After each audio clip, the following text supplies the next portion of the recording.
Како сме? Hvala mu na Boga. Што ќе кажеш денеска за телевизијата?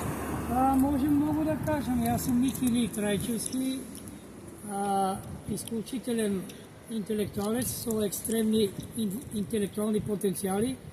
Со еден збор дефинитивно генерално земано сакам да прецизирам, а ќе бидам и категоричен и дециден оваа изјава, ова е официјална изјава, ексклузивно интервју, со тоа што јас сум одговор за сите прашања и решение за сите проблеми во Република Македонија. Но благодарение на примитивизма и ароганцијата која владее во сите сфери и сегменти од нашето општествено екзистирање, македонската влада никако не сака да воспостави контакт со мене, што е голема аномалија. Не, Додо. Инаку може многу. А со овај тигар? Една кинескиња ми е подари. Многу убав. Кинески знак. Тоа од времето на Брусли, кунг-фу, само тренирав Винг Чун, Джит Кундо.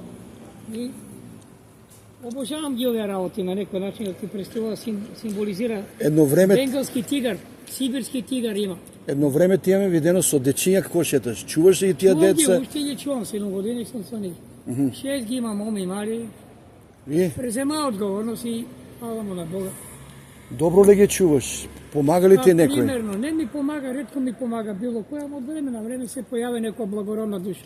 Се во ред. Нормално со Божи благослов, милост и љубов. Оставам се на Бога. Благодарам. И све у Божим рукама. Господ здравија ти дае, Амин. ќе се видиме, ќе чуеме се такото. Да. Ќе гледаме нешто да преземеме мерка да се подобре за тебе. Ајде. Немам дом.